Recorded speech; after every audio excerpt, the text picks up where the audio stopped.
We don't have a script to follow. Or big-time endorsements. We're not professional hunters. No such thing in this country. We are professional outfitters. Trust me, that's as close as it gets. We guide lots of hunters each season. We put them on deer. And I mean good deer. We're deer thugs.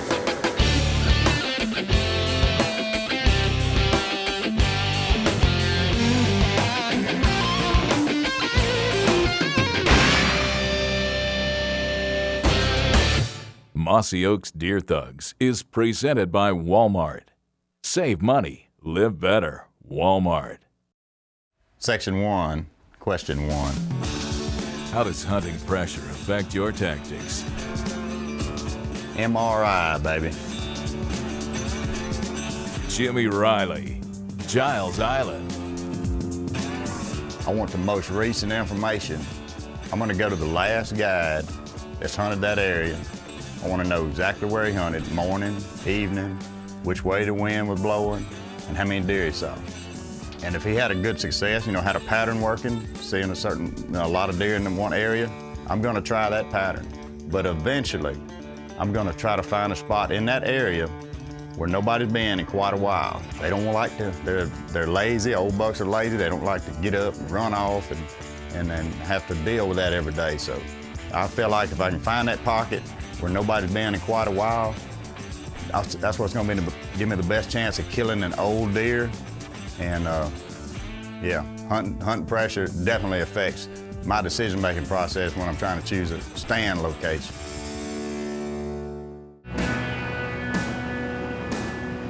Concerning the flood of 2011, this was the big one. There's a misconception out there that the Mississippi River flooding affects the deer herd. Well, it might in some areas, but it doesn't on Giles Island. Flooding is a way of life to the deer. And the owner of Giles Island said, look, I want you to go out there and video a lot of deer, video some bucks, and go ahead and kill a couple of nice deer. And we want to show people that, hey, don't worry about the flooding on Giles Island. Talked to Mossy Oak, and they're good to go on the deer thug hunt and first week in October. And they brought along Bobby Vargas with PSE. We came out with the Mossy Oak Deer Thug Jimmy Riley out in Giles Island. We had a great chance to come out to the island and promote Mossy Oak Camouflage, Giles Island, and PSE. It was just a perfect opportunity and hopefully harvest a good deer. We unloaded the truck, dropped it all on the boat, and we skipped across this river to get to the actual island to head over to the lodge.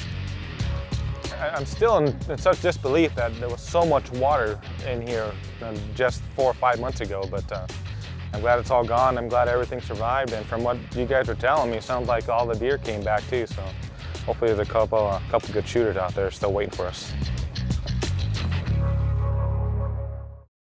Mossy Oaks Deer Thugs is brought to you by Walmart, Ram Truck Brand,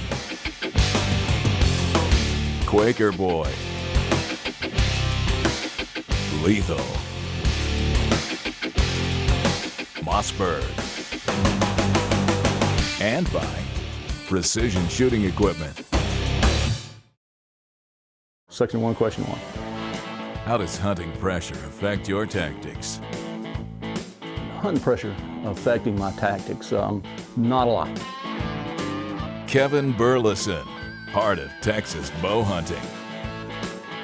Every time I go hunting, I bring my A game. I mean, it's not like just because these deer aren't pressured, you don't need to put on scent control or wear your camo or get 30 foot up in a tree and watch wind direction. I mean, you need to bring your A game every time.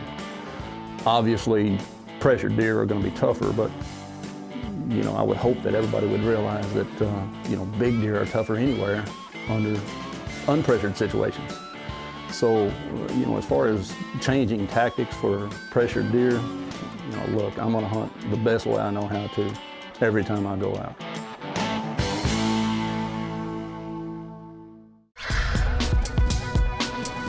So here we are opening morning.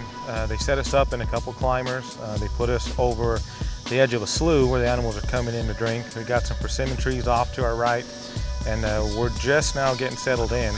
And it's only been 15-20 minutes that we've been in the stand when Rusty sees a doe coming up from behind us.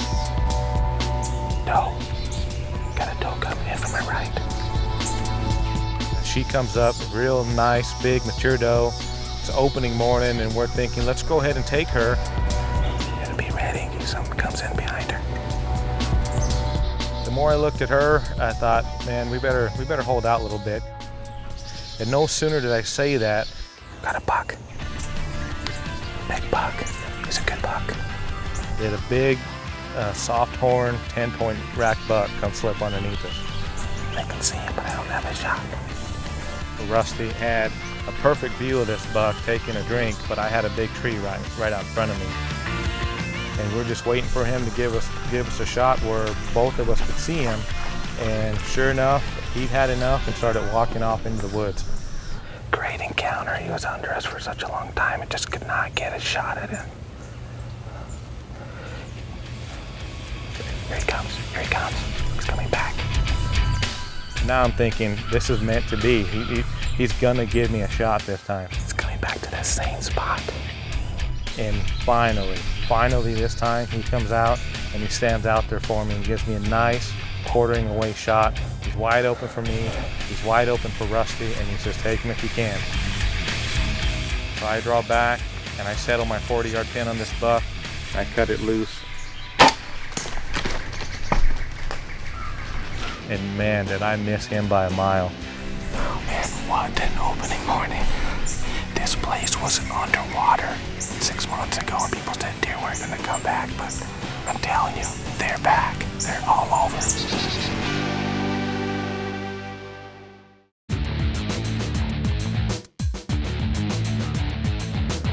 Blake, with so many people getting into the sport of archery these days, everybody's got questions. Where's the best place the average guy can go to answer A to Z on archery questions? One thing that we have now is the internet, and it's changed everything. There's a lot of really good information out there, and we have, PSE's website, www.pse-archery.com, is a great place to get answers. Bowblitz.com is another good one, and Archery Talk is a really good one. We have pro staffers posted on all those websites that will help people. If they've got any questions, they can post it on Bow Blitz and our guys will answer it immediately, and it will really help you out because, as you know, coming from the middle of nowhere in Texas, you don't always have an archery shop close by that you can go get good advice from. You bet. We learned old school trial and error stuff. And somebody had to teach you all the time. Now you can go in and get a lot done on the internet. Yeah, great stuff. What do we do? We hunted. So did I. Are you sure that was the best place you could have put me in this morning? No, we saved the best for the afternoon. What Shoot, happened? I could only sit for 15 minutes. I was on my feet for 2.5 hours up there. Dang it, boy. A nice, pretty Velvet 10 comes in. Yeah? Yeah. He finally, after about an hour and a half, gave me a good shot, and I thought I had a good range on him, and I shot right under him. Oh, man. Right under him. Are you trying to tell me that buck fever took over, brother? I'll say it. I got the fever in a bad way this morning. I got it. So we get back to the lodge. I just missed this big buck, and I want to double check my equipment.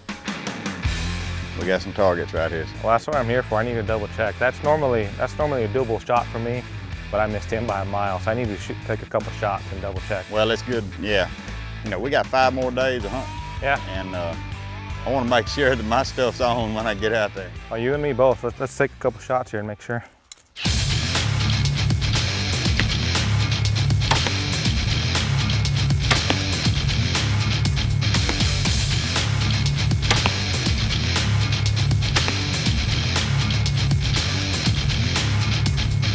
The way we were seeing deer this morning, there's no doubt in my mind we're gonna get another crack at something else. It's gonna happen. Got my confidence back. I just need to stay focused when I get an opportunity. Section 1, question 2. If the wind shifts while on stand, do you leave or stay? Leave.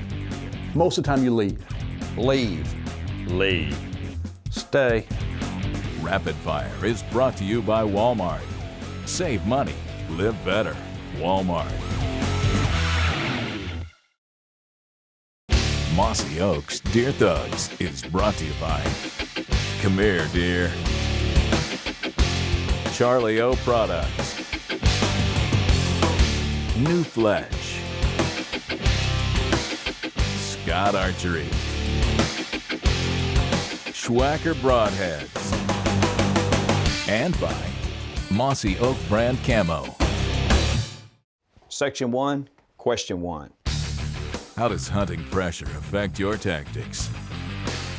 Hunting pressure or lack thereof determines my approach to the whole hunt or hunting in general. Fred Law, Enon Plantation. When I'm talking about hunting pressures or non-hunting pressures, I'm referring to the small things on hunting pressures like minimizing vehicle and ATV use on your property.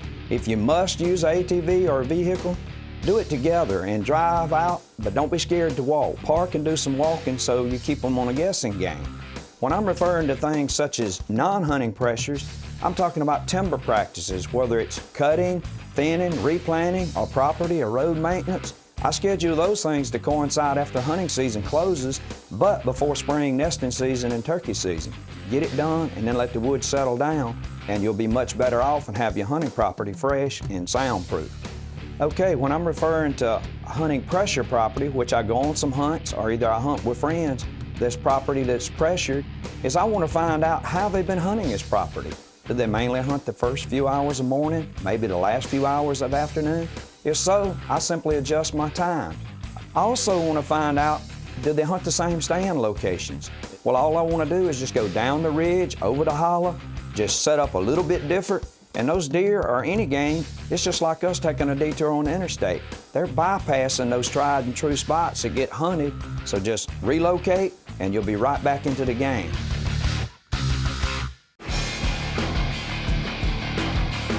We leave out about 3 o'clock. When we get in there, that's kind of early for this time of year. This is one of those little sweet spot, early season sweet spot.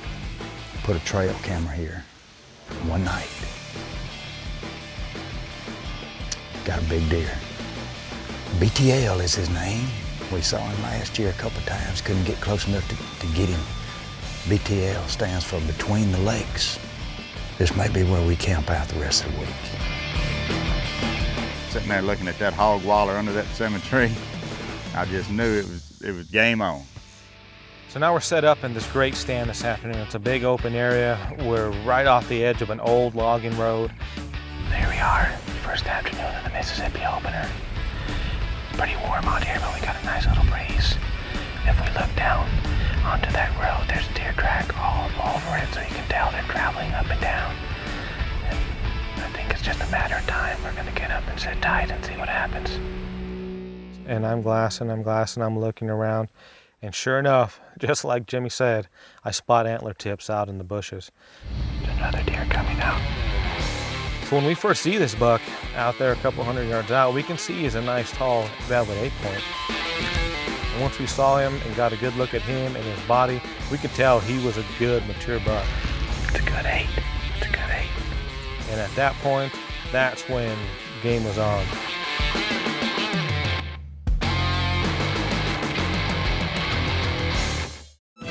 Call Thug with Chris Kirby. Chris, there's an awful lot of deer calls, but when do you utilize the bleat call? You know, Fred, the bleat call, it's such a social sound. It's such an effective call. When do I use it? From the first day of the season to the last day of the season. At some point, every time I'm on a sit, and it's so easy to use too. You just, and you're gonna get does, fawns, adult bucks, young bucks. You're not asking a deer to come into a fight to a bleat call. It's just so effective. When do I use it? I'm telling you, I would say 99.9% of the time when I'm sitting on a set, I'm gonna use a bleat call at some point during that time frame. Right. I love it early season. Great tool for bringing does in for doe harvest. Absolutely. Call Thug, brought to you by Deer Thug Calls, powered by Quaker Boy.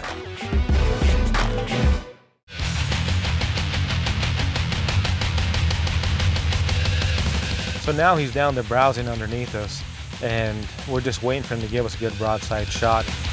And didn't take long before he turned.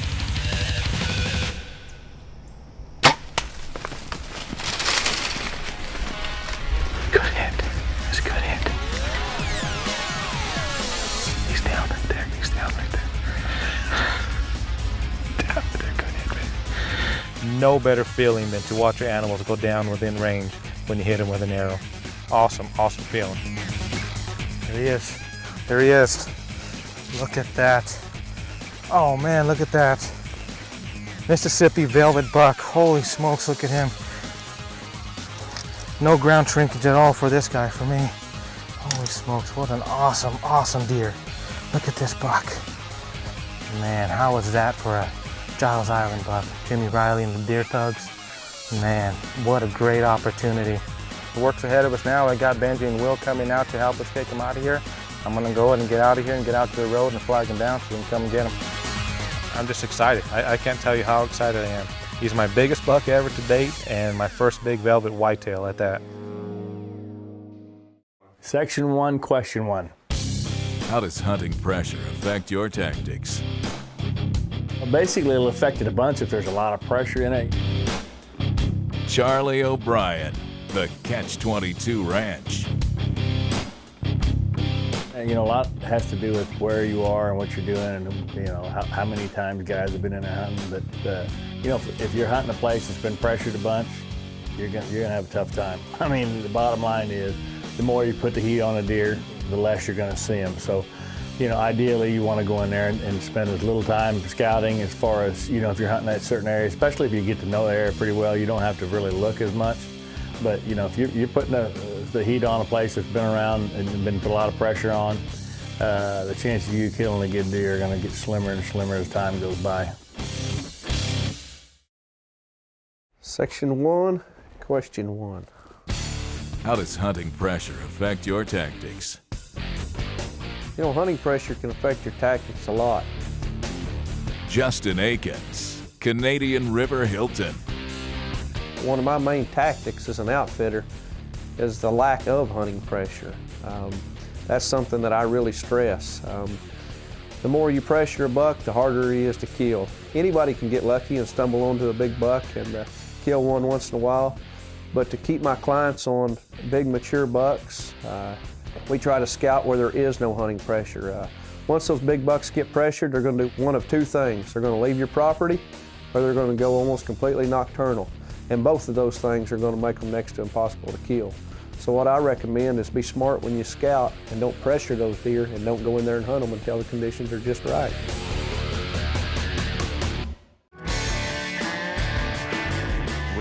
We got settled in real good that first afternoon. I knew it was going to be a couple of hours before anything happened. Had ducks out there in the water. I could hear them, the ducks splash every once in a while, but then I heard a little larger splash. It was the ghost doe. It's the only doe on Giles Island we won't let anybody shoot. And saw her pick her head up, looked back across that slough. I said, okay, something else coming. And I looked, and all I could see was this right here. There's a buck over there. On another bank over there. I see horns. And all of a sudden, he starts coming across the slough. But as soon as he clears that persimmon tree, I knew what deer it was then. My heart started jumping then. So here he comes. He's coming on into that persimmon tree, and he pushes that ghost doe out. She goes on back out across the slough. He never would get just right. I mean, he was either always away from me or facing me or behind the limbs or kept moving, and I'm like, God almighty, look at that deer. I'm just waiting because the best trail left that persimmon tree and came across that pipeline, following that privet line 20 yards. I'm just hoping he's gonna get on that. And he did. He comes on in, I got drawn good, I found my pin just right, and he stops for me as soon as I settled that 20-yard pin on him.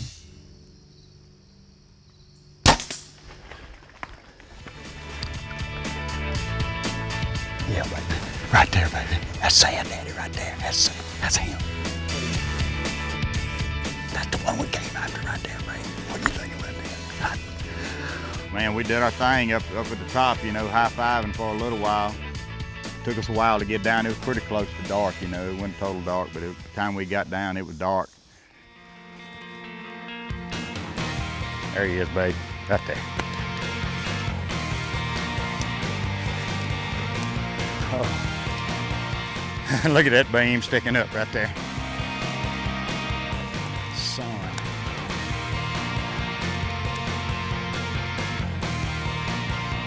Oh no. I can't believe it. I can't believe I'm sitting down here beside this deer.